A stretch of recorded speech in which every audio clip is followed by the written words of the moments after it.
Hello friends. ఆచార్య చాణక్యుడు ఇతరులకు సలహాలిచ్చే విషయం గురించి ఒక పాఠం చెప్పారు. చాణక్యుడి ప్రకారం మీరు మీ జీవితంలో ఎప్పుడూ ఈ ఐదుగురిని ఎప్పుడూ కూడా ఎటువంటి సలహా ఇవ్వకూడదు.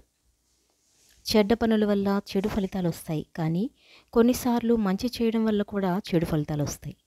చెడు మరియు అధర్మ మార్గం నుండి ప్రజలను దూరంగా ఉంచడానికి ఈ సామెత తరచుగా వాడతారు. అవును, ఆచార్య చాణక్యుడి నీతి కూడా ఇలాగే చెబుతుంది. నిజానికి చాణక్యుడు తన నైతికతలో విజయవంతమైన జీవితాన్ని సాధించడానికి చాణక్య నీతిలో అనేక పాఠాలు చెప్పాడు. ఇందులో వ్యక్తి ప్రవర్తన, అతని జీవన శైలికి సంబంధించిన ప్రతి చిన్న పెద్ద విషయం ఉంటుంది. ఆచార్య చాణక్యుడు మరొక వ్యక్తికి సలహాలిచ్చే విషయం గురించి కూడా ఒక పాఠం చెప్పారు.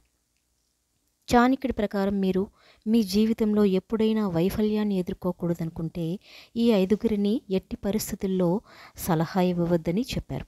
ఇంతకీ ఈ ఐదుగురు ఎవరో తెలుసుకుందాం. ఎవరికి సలహాలు ఇవ్వకూడదు అంటే, మొదటిగా మూర్ఖులకు. చాణక్యుడు మొదట మూర్ఖులను సలహాలు ఇవ్వవద్దని చాణక్య నీతిలో చెబుతాడు. అలాంటి వారు మీ మాటల లోతును, అర్థాన్ని, మంచితనాన్ని అర్థం చేసుకోలేకపోతారు.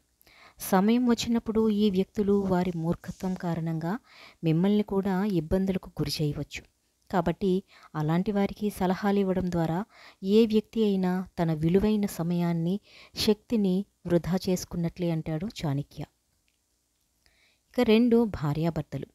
భార్యాభర్తలు జీవిత రథానికి 2 చక్రాలు అంటారు. అందుకే భార్యాభర్తలు కలిసి ఏదైనా పని చేస్తున్నప్పుడు వారి పనిలో ఎటువంటి జోక్యం చేసుకోకూడదు లేదా సలహా ఇవ్వకూడదు. ఇలా చేసే వ్యక్తి వారికి శత్రువు అవుతాడు. వాళ్లకు సలహాలు ఇచ్చిన వ్యక్తుల దగ్గరే క్రమంగా విషయాలు దాచిపెట్టడం మొదలు పెడతారు. ఇక 3వ వాడు అహంకారి. అహంకారికి కూడా సలహాలు ఇవ్వకూడదని చాణక్య నీతిలో చెబుతాడు. అలాంటి వారు తమ అభిప్రాయాన్ని చెప్పటానికి, ఒప్పించడానికి మాత్రమే ఇష్టపడతారు తప్ప ఎదుటి వ్యక్తి సలహాలు వినరు.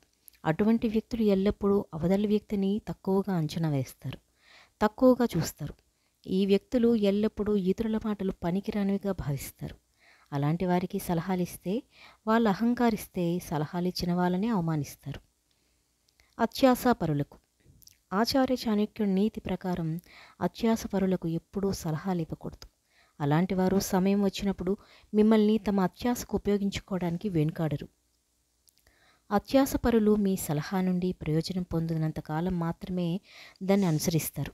ఆ తర్వాత ఏ కారణం లేకుండానే మిమ్మల్ని కనీసం గుర్తించరు, మాట్లాడరు.